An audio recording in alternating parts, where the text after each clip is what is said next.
The chapter 5, the laws of Tshuvah of the Rambam, and here he starts talking about deep philosophical issues. Chapter 5 is devoted to free will. Free will is granted to all men. Now, he's going to describe what that means. If one desires, or in the Hebrew wills, desires is not too bad, Ratzah can mean will, to turn himself to the path of good and be righteous, the choice is his. Should he decide to turn to the path of evil and be wicked, the choice is his. Now, choice here in English is nice and ambiguous, and so is the word in Hebrew. The word in Hebrew is reshus, and here it means he has the power to do it. If he wills to do it, then he has the power to do it. Nothing forces him, as he will say in great detail, nothing forces him to behave one way or another most of the time. Most of the time. There are exceptions, but most of the time, he has that power. Right. The word reshus in Hebrew can also mean permission. And that's not what it means here. In particular, a person does not have permission to be wicked. It's immoral to be wicked. No sort of permission. Neither God gives you permission, nor does morality give you permission to be wicked. So it means power. Now, notice how he puts this. If one desires or wills to turn himself to the path of good and be righteous. The way he describes it is a three-stage process. He didn't simply say, if you will, you can do good, and if you will, you can do bad. No, it's a three-stage process. First of all, is to turn himself. And where's he going to turn himself to? Not to the right action, to the path of good. A path is something you walk on, something that takes time to traverse. And be righteous. This is an expression of his understanding, which is emphasized elsewhere as well, that you don't have it typically in your power to simply say, gee, I'm really not living right. Let's be perfect from now on. You don't have that power. And that means that if you don't make that choice and succeed in becoming perfect immediately, you're not guilty. Because you're only guilty for things that you were able to do. When you realize that you're doing something that's inappropriate, you do have the power to start the process of improvement, which will lead eventually to changing your behavior. That's very, very important. Now, this is the intent of the Torah statement. This statement in Genesis is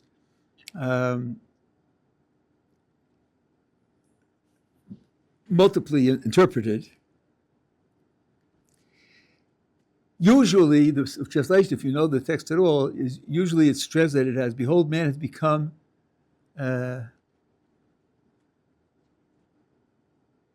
like one of us, knowing good and evil. Okay, now if God's speaking, one of us, maybe it means God and the angels, knowing good and evil.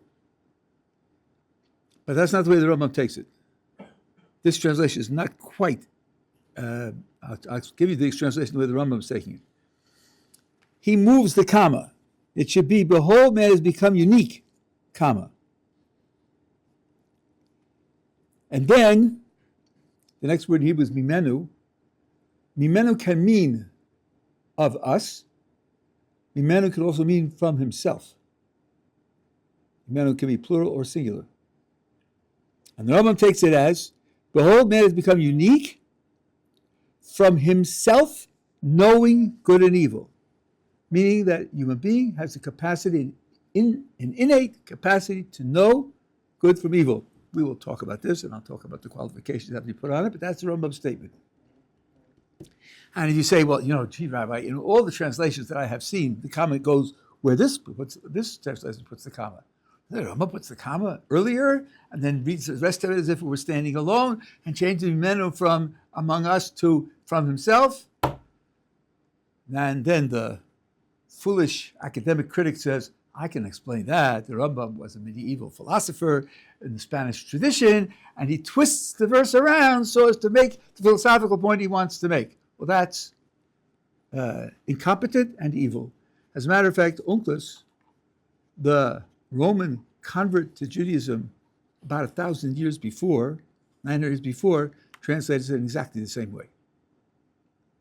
So this isn't a question of medieval Spanish philosophical prejudice forcing an unnatural translation of the verse. Onkelos translates it exactly the same way. He's become unique from himself knowing good and evil. And he now Rambam gives the gloss. That is to say, the human species has become singular in the world with no other species resembling it. That's what unique and singular means. And singular in what way? I mean, we have legs and dogs have legs, right? So what is the quality that we have become unique with respect to? And the following quality, that man can, on his own initiative, with his own knowledge and thought, know good and evil, and do what he desires or wills. He has both the knowledge and when he wills, as he said above, then he will be able to do it. That's the way that God created us. Now, when you talk about knowing good and evil, there's some clarifications that need to be made. Let me give you a simple illustration to show you where the clarifications have to come in. Until about 200 years ago, it was universal medical practice when a person had a fever to bleed him. That is, to extract blood from his body. Either they put leeches on it or they use suction cups, because from ancient times it was felt that one of the symptoms of a fever is having too much blood in the body. And if you relieve the blood pressure, in that way you'll relieve the whatever's causing the fever. You're probably aware we don't do that anymore. Can you guess why? Because it doesn't really help and can actually hurt. Now let's interview a doctor 250 years ago. He bleeds people when they have a fever. He's hurting them. Does that mean he's evil? Bad? Irresponsible? Careless? No, it means he's up to date with the latest medical opinion and he's following it. He can be perfectly virtuous. Even though he's hurting the person when he does it, he can be perfectly virtuous. So the difference between the good or bad outcome of the action that you do versus the goodness or badness of the character that you have in doing it. Here, the doctor is actually hurting his patient with sterling moral character. Now, that means that when the Rambam says here that you have the innate capacity to know the difference between good and bad, it can't mean that you have the capacity to know which actions are actually good and which actions are actually bad, because which action is good or bad depends often on what the state of the world is, what the consequences of the action will be, and we often don't know that. We learn that through time. That's why one of the reasons we change our behavior. So that's not what the Rambam means. He doesn't mean that in any specific case where we have a choice between A and B, you can know on your own which is good and which is bad. What he means is that there are general principles of good and evil, and those you can know. How they work out in action depends upon the principles and the state of the world. That's point number one. And secondly, the principles are tricky if you work them out in detail, and if you have several principles and they conflict with one another, as you have to resolve conflicts, that's also tricky. He's not assuming that you know all of that. But he is assuming that the basic principles of what's good and evil, you do know, and therefore you can know what's right and wrong, even without being told. And this he says in the Guide of the Perplexed word for word. If a man's reason tells him that doing X is good and he does it, he'll be rewarded by God even though no prophet ever said to do X. And if a man's reason tells him that X is bad and he does it, he'll be punished by God even though no prophet told him that God doesn't want him to do X. Because it's expected that a person will live up to what he knows to be good and bad. This doesn't have to imply that you have an ethics independent of theology. I once made that mistake and taught it at my shurim, but it doesn't have to imply that. The reasoning in the person's mind, though I'm not sure the Rambam means this, the reason in the person's mind can be like this. I know that there's a creator, and I know that he has directions for how we should behave. I know there are some things that he wants us to do and some things he doesn't want us to do. Now, how can I find out which ones they are? Well, he gave us the literature originating in prophecy where he told us what we should do, what we shouldn't do. Is that all there is? Maybe he communicated to us in another way by giving us our reason, which enables us to determine, in some cases, what is good and what is bad. And that's another communication from God as to what is good and what is bad. Ultimately, I'm following God when I make my decisions of good and bad. Just the question is, where does the source of the information come from? And the Rambam is telling us it doesn't have to be from prophecy. It can be from one's own understanding, and he isn't alone. There are a lot of other Jewish sources that agree with him. Questions up to here? Yeah. So, his reasoning, if his reasoning just, it's kind of, usually a person's reasoning comes from his life experiences, right? I mean, that's what I usually get it from. Okay, it's a little tricky. I'll tell you something which, something which is in the Gemara in Eruvin, and which I learned in secular terms from Noam Chomsky, although he makes a lot of mistakes about other things. He was a very deep thinker, Noam Chomsky is. The Gemara says that if privacy, tznius, had not been written in the Torah, human beings could have learned it from observing the behavior of cats. You never see cats, neither excreting nor copulating. Somehow, their behavior is that they do that only in private. If it hadn't been written in the Torah, then we would have learned it from cats. Well, after all, if you're a critic, you could think, why wouldn't we have learned publicity from dogs? I mean, cats are private and dogs are public. Why do you say that we would learn this behavior rather than that behavior? Obviously, there is a prepared condition to respond in a certain way to certain experiences. When you talk about learning from experience, it isn't that somebody writes down a message on your tabula rasa. You see things happen to you, and then you respond in some way or other. It's conceivable from the same experience to respond in very different ways. If a country is conquered in wartime, one country decides, I'm going to have a better army next time and conquer them, and the other country goes pacifist. They both were conquered, but the responses were very different. The Gemara Erev is telling us that human beings are prepared to respond positively when they see in the animal kingdom behaviors which really are good for them. They're prepared to learn from that and not to learn from the other behaviors which aren't good for them. So when you say learn from experience, that doesn't mean you can teach people whatever you like and you can turn them out every way you like. But that's what people say. People say it's all conventional because it's all what the society has constructed for itself. When you say learn from experience, it doesn't have to be just conventional, just something which is a societal construct. It doesn't follow. Chomsky said it about language. He said, if you take a look at the way children learn language, there isn't 1% of the time and experience they need to learn the language. It's impossible to learn it with the inputs that they get. The mind has to be, for him, the brain has to be prepared to receive inputs which put labels on the pegs that are already there. Otherwise, you couldn't explain how we learn language. So when you say it's learned, it can be very much so that it's prepared to be a response to normal circumstances. And just to follow up on the point that I made before, when you look at different societies and you see what look like vast differences in moral principles and moral behavior, given what I told you 7 minutes ago, you have to stop and think, is it because their moral principles are different from ours? Or is it because their picture of the world is different from ours?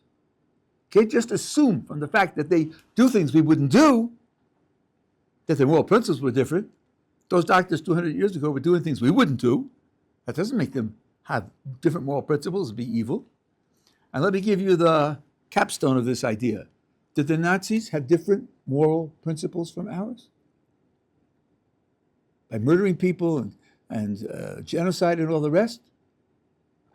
Well, take this into account. The Nazis told a story about the people they killed. What did they say about Jews? Jews are evil. Jews are trying to take over the world. Jews poison the wells. Jews own the banks and won't give money to people who unless they're going to make a profit. They own all of the communications, and therefore they tell lies about the world. Golly, if you thought that was true about Jews, I think you could be disturbed. I think because you feel that they're out to victimize you in vicious ways and protect yourself. Why did they bother to tell that story? Why didn't they simply say, look, Jews are honest, and they're clean, and they're productive, and they're intelligent, and we kill them. You don't kill them, we do. Our values are to kill them, and your values are not to kill you. We just have different values. They didn't say that. They told a whole story about how evil they are so as to justify killing them with the old values. That means they didn't have different values, otherwise they wouldn't have had to tell the story. Same thing true with the white Europeans who came to North America and dispossessed the natives of their land. There was a song, a famous anthem, American anthem, From Sea to Shining Sea. It was called Manifest Destiny. We're going to rule from the Atlantic to the Pacific. Really, but hey, there are other people in the way, and they have their lands. So you know what they did?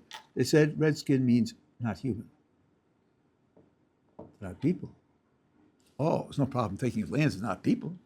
It's only forbidden morally to take land from people. They're just not people. They're not human. Why did they tell the story? Because they couldn't create new values.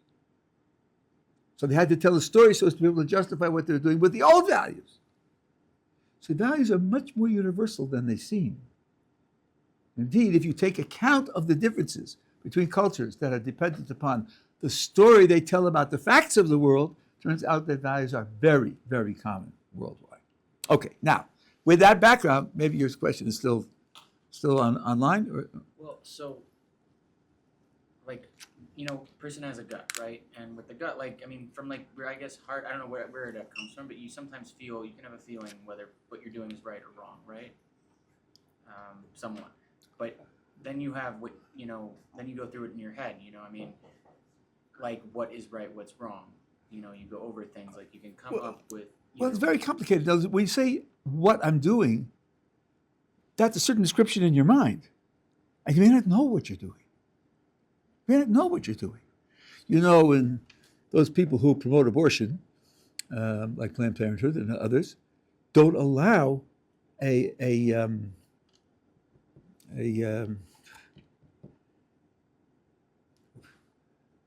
when you can see the fetus prevention with radio waves or with ultrasound. They don't allow ultrasounds. They don't allow ultrasounds. Take a look at your 8-week-old baby or 12-week-old baby. See what it looks like. See what features it has. See what it's doing. They don't allow that because they don't want you to know what you're doing. Many, many times, you can change a woman's mind about having an abortion just by showing her an ultrasound of the fetus she has inside her. She doesn't know that it has features. She doesn't know that the fetus can suck its thumb. She probably doesn't know that the fetus can learn, and there are experiments now 30 years old that the fetus can learn. So you think, well, it's just like my toenail. It's just a piece of my body. No, it isn't actually. It has life, and it responds to sensation, responds to stimuli. So then you say, well, I thought in my gut what I was doing was right, but I didn't know what I was doing, really. There's some features about what I was doing that was left out. And now that I hear that,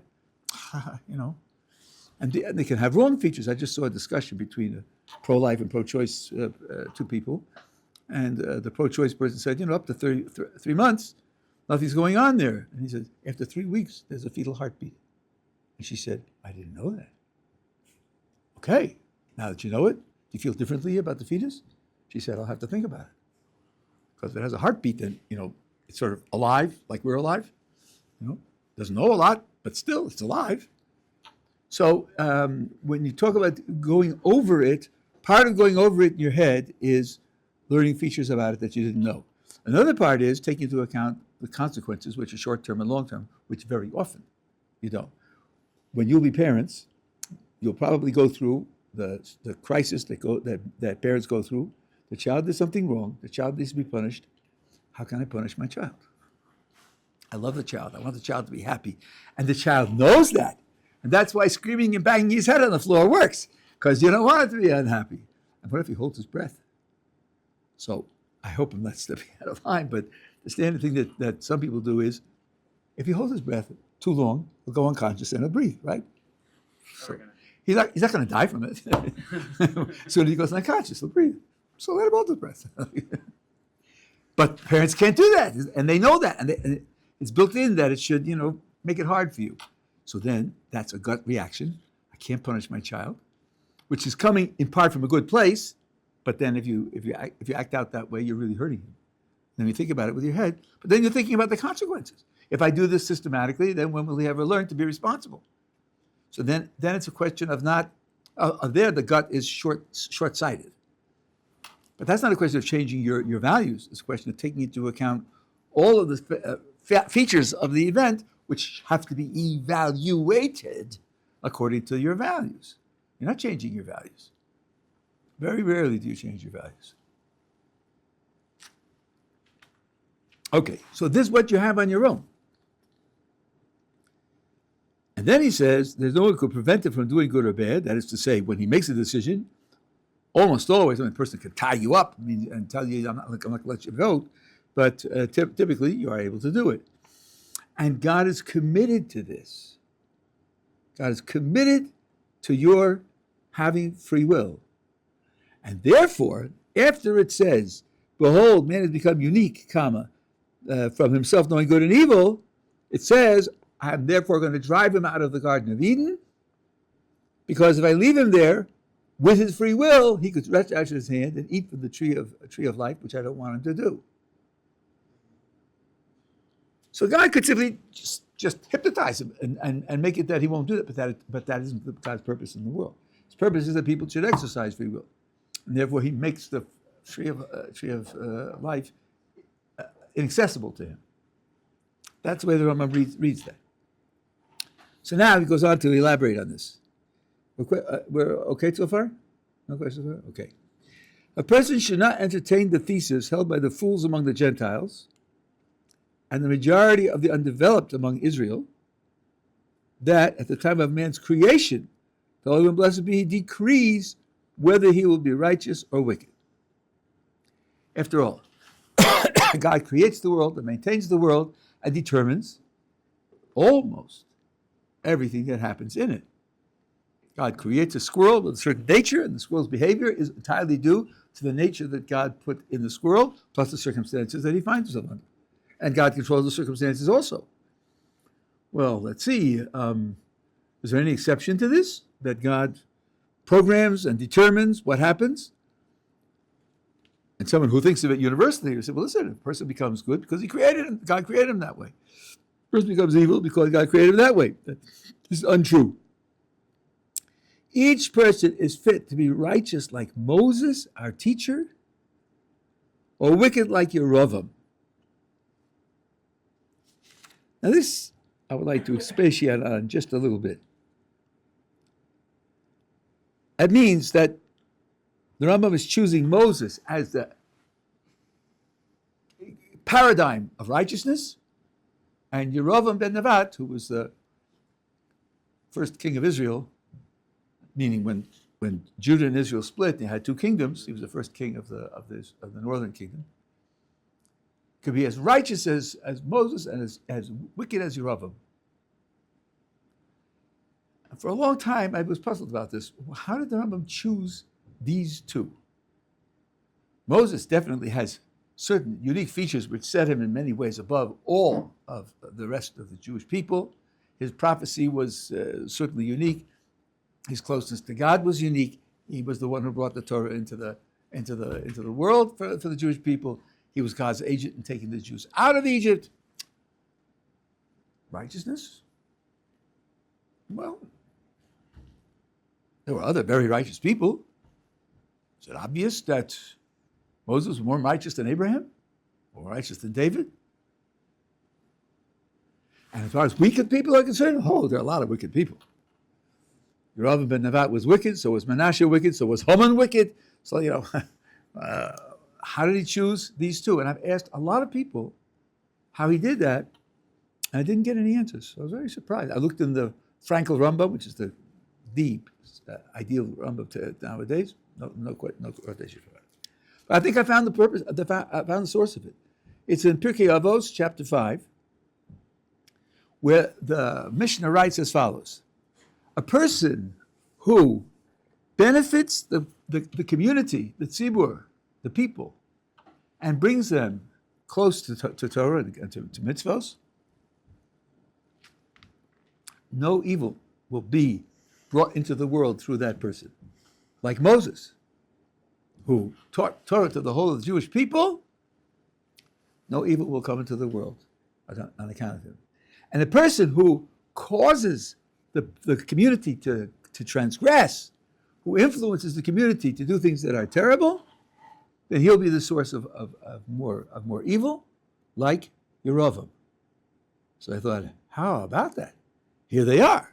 Moses and Yerovam opposed in a Mishnah.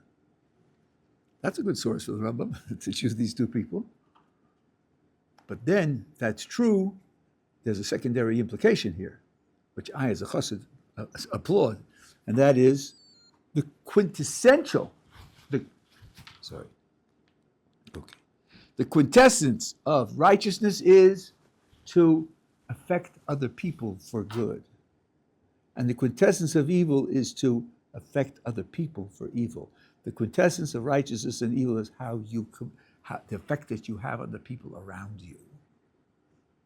That's definitely a Hasidic idea. So if I take that and use that to understand what the Rambam is saying, that gives an insight into what kind of righteousness and evil he's talking about here, or these central portions of righteousness and evil. There's more to say here, but I'll take a question. Yeah. But, and I get it, like it does make a lot of sense, right? Yerovam brought in idolatry and basically made them all go to idolatry. But at the same time, you're bringing up Moshe, which is from a completely different generation. Why wouldn't they go and say like Korah or something like that, who corrupted the people technically there around him and his tent? Well, I would disagree with the two facts that you described. And actually did not corrupt everyone. They were prophets. Huldah was a prophet. No, but Yerovam brought them in. Didn't he bring in idolatry into all the... No, first of all, he was only in the northern kingdom. Right? The southern kingdom was under a separate king, Rechavam. And second of all, there's no reason to think that everybody was corrupted. Well, not necessarily. I didn't mean everybody. I meant like he had a widespread on the kingdom that he was taking part in, right? Yeah. And he brought it in. He did. And actually, when you talk about it as idol worship, it's a little tricky. He did set up altars, and he did have statues there, but that doesn't automatically mean that it's idol worship.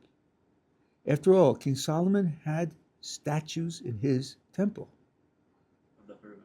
Sorry? No, of angels that he made for the Kodesh, and he had the bulls that held up the basins, which are the Yam Shlomo. So the fact that there are statues there doesn't necessarily mean that it is. And the way Chazal describe it is that he wanted to do this. He called together his advisors and said, "Listen, we have the northern kingdom. If our people are going to go 3 times a year to Jerusalem, to the southern kingdom, it's not going to be a kingdom. It's going to be a joke. And obviously, if God wants me to have a kingdom, he wants me to have my own places of worship. What shall we do in these places of worship? Well, how shall we build it? What kind of features should we give to it? Let's do just what our ancestors did when they left Egypt. Didn't they build the golden calf? Let's do the same thing." So I heard this in Rabbi Yaakov Weinberg, says one of the bracha of Nei Yisrael. He says, "What? Really? How do you think that for a piece of advice? Let's do exactly what they did." Isn't what they did a gigantic disaster? How could you do exactly what they did? So he explained as follows. What he was saying is this. Yeah, it was a gigantic disaster. That doesn't mean everything about it was wrong. It means something about it was wrong and very, very, very wrong. If we avoid the very wrong part, then we can take for ourselves the rest of it, which was very good. They weren't stupid after all, and they weren't worshiping an idol. The golden calf was not idol worship. It's a long story. I've recorded it. I'm not going to do it now. Only a tiny portion actually were guilty of idol worship, will use the golden calf as a way of connecting to Hashem, just as they, the vast majority, 99%, wanted to connect to Hashem through the golden calf. And this time it will be all right because they invented it on their own. But here, God told me to set up a kingdom, and setting up a kingdom obviously includes the worship of the kingdom. So here I'm being told to do it, and that was the mistake. The mistake was to invent it. I'm not inventing it. I'm doing it because God wants it. That was the purpose there. So it's not brutal idol worship the way Menashe did years and years later.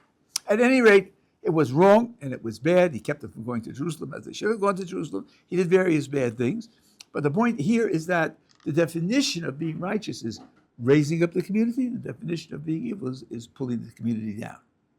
That's one point. The second point is this. Really? Because I have free will, I could be equally righteous to Moses? Isn't that a little grandiose? Isn't that a little bit of an exaggeration? Given that Moses was so outstanding. We have spoken about this before. We spoke about this when we started chapter 3 in the laws of Tshuvah. I'm going to reiterate it again. What makes a person righteous? Well, roughly, he does the right thing. Suppose that he does everything that he's capable of doing. He does things that are wrong, but he's not capable to fix them. Is he wicked? Usually not. You only hold a person responsible for what he can do. If something's beyond his capability, that doesn't count against him. So that means that all that's required of me is to do everything I can. Moses did everything he could. If I do everything I can, I'll be equally righteous, even though the output isn't the same, because he could do a lot more than I can do. We spoke about this when we spoke about humility. How is it that he could do what I can't do? Because God gave him both a soul and he gave him circumstances, especially with his birth and growth, that he didn't give to me, and therefore he doesn't expect from me as output what he expected from Moses as output. But the one thing that really is under my control is to do my best. And that I could do, and if I do that, I'll be equally righteous as Moses. So says Yochanan Wasserman when commenting on this Rambam. He says, if I would serve HaKadosh Baruch Hu with all my strength for 1,000 years, my performance wouldn't come up to Moses' ankles. But I'm not responsible for my performance. I'm responsible for my effort. The Ramchal says this in the Derech Hashem, in the way of God, 3 times. You're get rewarded for your hishtadlus, and only your hishtadlus, nothing else. Hishtadlus means effort. So that's background for what the Rambam says here. Similarly, he says, he may be wise or foolish, merciful or cruel, miserly or generous, acquire any other character traits. Now, this is really quite interesting. A person can be wise or foolish. Might he not have lesser intellectual capacity, which prevents him from becoming wise? Now, the commentators discuss this in some detail, but we have to remember that when we make an effort to achieve something, the reason we are giving credit only for the effort and not for the outcomes because we don't have the outcome under our control. And if a person extends himself to become wise, then he may be subject to divine assistance in developing wisdom. And then there won't be any limits on it. That's I think it was Yochanan Wasserman who, in his teenage years, was having trouble learning, and it frustrated him. And once I guess we know this because he told it to his parents, but once he went into the shul when nobody was there, and he opened up the Ark, the Aron Kodesh, put his head inside and said, God, make me smart so I can learn your Torah. That was the turnaround. That was the turnaround. And I have a friend who told me the following story. He was in yeshiva, and the fellow sitting next to him, we didn't know, was also learning. But it became clear to my friend that he was always learning the same page. Never turned the page. Week went by, 2 weeks went by. So at a certain point, he said to him, why don't you turn the page? And he said, this is what I do. Another week went by. And my friend thought he must be terribly frustrated and feel like a failure if he's never turning the page. So he said to him, not everybody has to learn, certainly not learn full time. You can serve God in many ways. And the guy said, thank you. I appreciate your concern and your interest. And he sat there and he learned the page. Finally, they lost track. And he assumed that he went on to do something else. 30 years later, he was in Israel and he was going on a trip, and he had heard that fellow who he knew in Yeshiva was living in Bnei Brak. So he figured I'd look him up and visit him. But he didn't have an address. So he asked people on the street, do you know so-and-so? And they said, oh, you mean the great scholar, the great Talmid Chacham? He said, I don't think so. Maybe there's somebody else with the same name. Well, the only guy we know about here is this fellow here. That's where he lives. So he goes and knocks on the door, and lo and behold, it's the same fellow who was with him in Yeshiva. He says, you have a reputation on the street, and that you're Talmid Chacham. He said, okay, that's a reputation. He said, yeah, but I knew you in Yeshiva, and you never got off the same page. What happened? He said, you're right. I never got off the same page. My father wanted me to learn, and that's what I was learning. And from day to day, I forgot what I learned, and I kept doing it again. And after a certain period of time, I started to remember. And after that, I started to understand well. After that, I started to be able to analyze on my own. And that's what happened. I don't know how it happened. I don't know why it happened. That's what happened. So there's an example of where he became a great scholar just because he kept trying. That's all he could do. What else could he do? Just kept trying. Gosh, Baruch Hu gave it to him. Now, I don't promise miracles to people. That's not my style. And I can't predict the future, but we do know that Gosh Baruch Hu helps. And that being the case, when Rambam says anyone could be wise, that means that can mean, at least in part, that if you really want to be wise, you make the effort to be wise, then Gosh Baruch Hu will help you. And you can destroy yourself also. I don't know, maybe 30 years ago or more, I forget how long ago it was, there was a series of books. What's in it for number one? Number one is you, not God, you. And the critique was people are foolish, they don't understand that they also count, they don't understand the value of their own success, and we're going to teach you how to value your own success and go after your own success. And that's teaching a person, if he's convinced by that foolish school of psychology, and it isn't the only one, then he can decide to train himself to be evil. That's what psychologists say. My own values wouldn't have permitted it, but that's what they say, so they must be right, and expressed to become as selfish as possible. So this is the kind of thing that can happen. There is no one who compels him, sentences him, or leads him. All of these have to be understood as causing him towards either of the two paths. Rather, he on his own initiative and decision tends towards the path that he chooses. This was implied by the prophet Jeremiah, who stated, this is in Lamentations, which was written by Jeremiah, from the mouth of the Most High, neither evil nor good come forth. Now that's a famous verse and has various interpretations, but the Rambam is saying here, Rashi says the same thing, that the evil and good in a person's life that he does comes from him. It doesn't come from God. Accordingly, it's the sinner himself who causes his own loss. And this, I think, is a way of at least beginning to understand what free will means. What is freedom? Usually, freedom means protection from something that wants to influence me or cause me or injure me in some way. Freedom is freedom from. I know they talk about freedom to and freedom for, and they make a whole philosophy out of it. I'm aware of all that. I'm not doing that now, and some of it I think is misleading. But freedom from. Here it's freedom from external causation. including external divine causation. That's what the Rambam said above. Nothing forces him one way or the other, not even God. The fools say when God created you, he created you in a certain way, and that determines how you'll develop. That's what the fools say, but it's not true. The great idea, philosophically, in free will is that it's free from divine causation.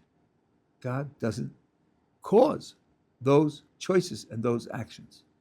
The causation comes from the person himself.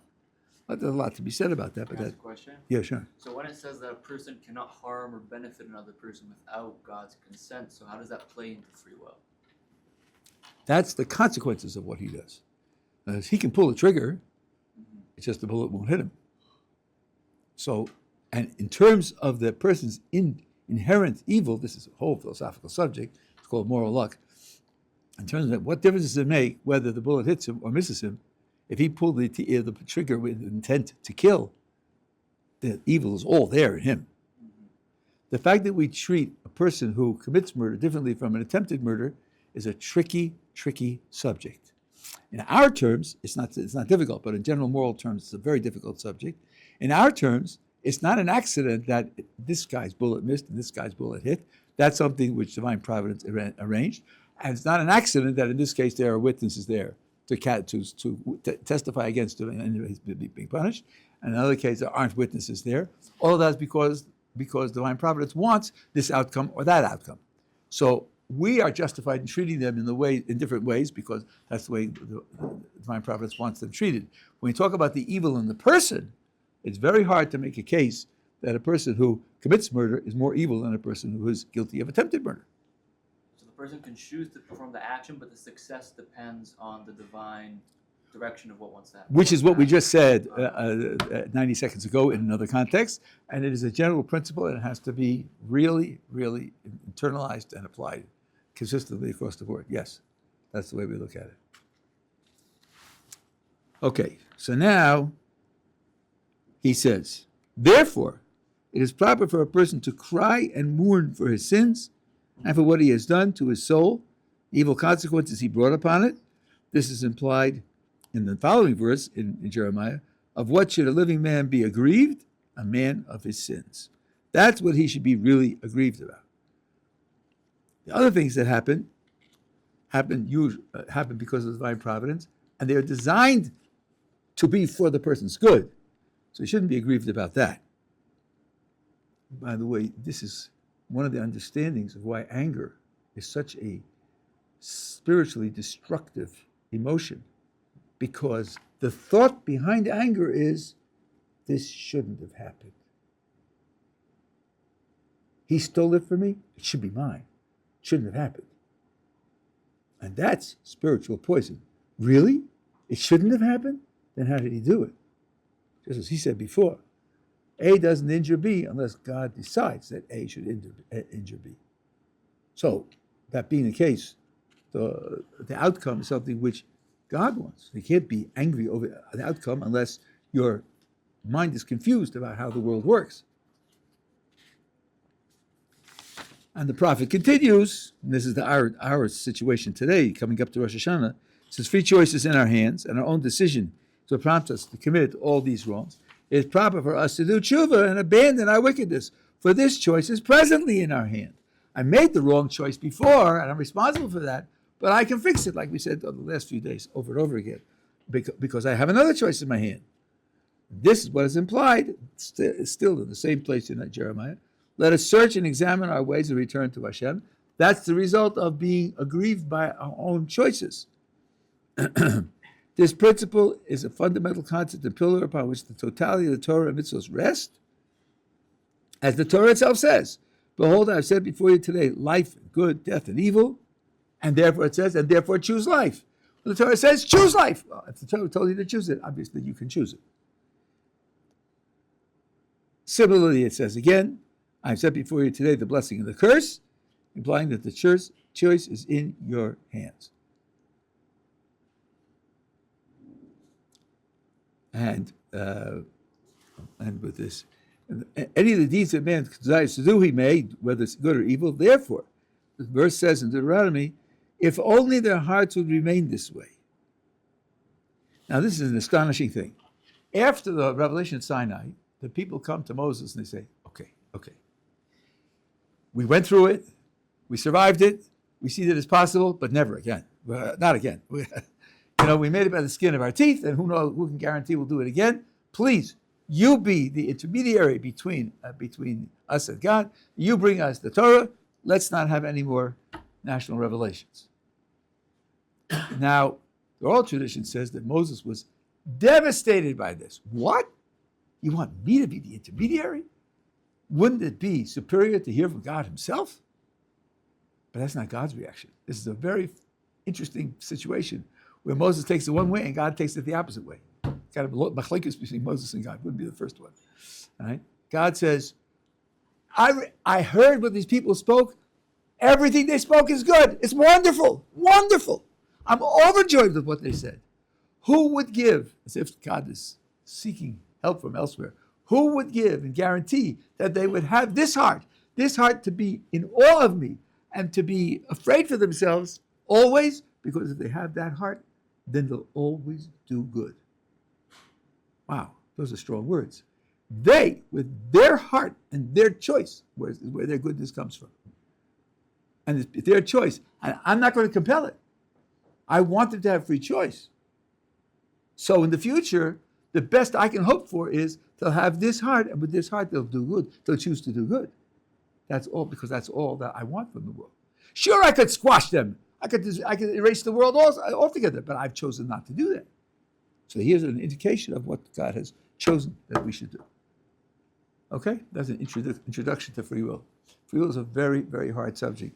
And secular philosophy is one of the hardest subjects, partly because free will sort of leans on philosophy of science, and it leans on philosophy of language, and it leans on philosophy of mind. There are lots of ways in which free will impacts these different areas of philosophy, and to get really straight on free will would mean to get really straight on all of it, and we're very, very far from that. But there are things to be said that can be useful, and we'll continue in this section tomorrow, Mitzvah Hashem, to talk about them.